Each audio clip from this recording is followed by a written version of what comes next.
प्यारे बच्चों, आज हम हिंदी सुगम भारती 7वीं कक्षा की किताब से असली गवाह इस सबक को पढ़कर समझेंगे। आइए बच्चों, सबक शुरू करते हैं। बहुत पहले की बात है। एक दिन राजा कृष्णदेवराय दरबार में बैठे दरबारियों से किसी गंभीर विषय पर बातचीत कर रहे थे। बच्चों, गंभीर यानी संजीदा मौजू पर। तभी बाहर से किसी की आवाज सुनाई दी। दुहाई हो महाराज, दुहाई, मुझे न्याय दें, मेरा न्याय करें। बच्चों, न्याय यानी इंसाफ।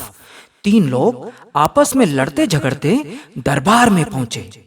उनमें शहर का प्रसिद्ध हलवाई बालचंद्रन था और बाकी 2 अजनबी थे। बच्चों, प्रसिद्ध यानी मशहूर। बालचंद्रन महाराज के पैरों पर गिरकर बोला, महाराज, मुझे इन 2 ठगों से बचाएं। बच्चों, ठग यानी धोखेबाज। ये सिक्कों की मेरी थैली लूटना चाहते हैं। इन्होंने मुझे निर्दयता से पीटा भी है। बच्चों, निर्दयता यानी बेरहमी से पीटा भी है। उन दोनों ने अपना बचाव करते हुए कहा, महाराज, ये हमारा धन हमें वापस नहीं कर रहा है। ये हमारी थैली है। इसने ये सिक्के हमसे लूटे हैं। बालचंद्रन से पूछा गया तो वो हाथ जोड़कर बोला, महाराज, दुकान बंद करते समय मैंने सारे सिक्के गिनकर थैली में रखे और चलने ही वाला था कि ये आ पहुंचे और मेरी थैली छीनने की कोशिश की। नहीं, ये झूठ बोल रहा है। थैली हमारी है। आप पैसे गिन ले, इसमें पूरे 500 सिक्के हैं। अजनबियों ने कहा। महाराज ये तय नहीं कर पा रहे थे कि धन का असली मालिक कौन है, यानी ये दौलत और रुपये पैसे का असली मालिक कौन है।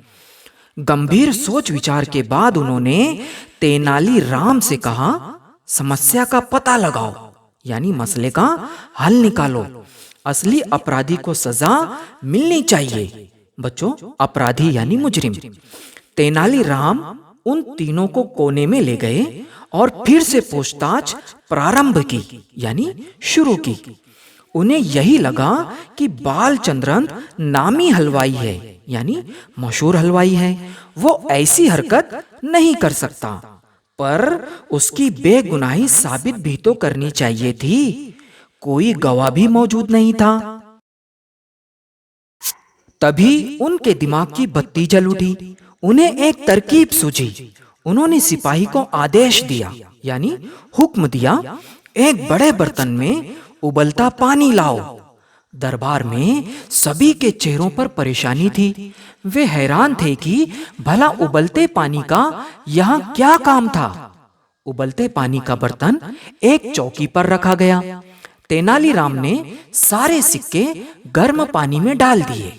कुछ ही देर में पानी पर घी तैरने लगा। हर कोई तेनालीराम के चेहरे पर मुस्कान देख सकता था। तेनालीराम ने समझाया, महाराज, दूध का दूध, पानी का पानी हो गया, यानी इंसाफ हो गया। हमें इस कहानी की सच्चाई और गवाह दोनों का पता चल गया है। असली अपराधी पकड़े गए हैं। सिक्कों से भरी थैली इन अजनबियों की नहीं, बालचंद्रन की है। तुम कैसे कह सकते हो? क्या सबूत है? महाराज ने पूछा। महाराज, मिठाइयां बेचते समय अक्सर बालचंद्रन के हाथों पर घी लग जाता है। अब वही घी गवाही देने के लिए पानी के ऊपर तैर आया है। दोनों अजनबियों के चेहरे पीले पड़ गए, यानी वो डर गए। उन्होंने भागना चाहा, पर सिपाहियों ने पकड़ा और जेल में डाल दिया।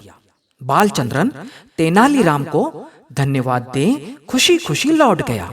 बच्चों, धन्यवाद यानी शुक्रिया अदा करके बालचंद्रन खुशी खुशी लौट गया।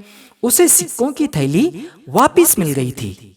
महाराज ने भी तेनालीराम की चतुराई की प्रशंसा की और यथोचित पुरस्कार भी दिए। बच्चों, चतुराई यानी होशियारी, प्रशंसा यानी तारीफ, और यथोचित यानी मुनासिब, और पुरस्कार यानी इनाम।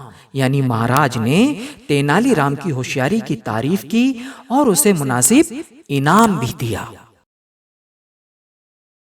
ये था बच्चों हिंदी सुगम भारती 7वीं कक्षा की किताब से एक सबक असली गवाह। इंशाअल्लाह हम जल्द मिलते हैं एक नए सबक के साथ। तब तक के लिए खुदा हाफिज।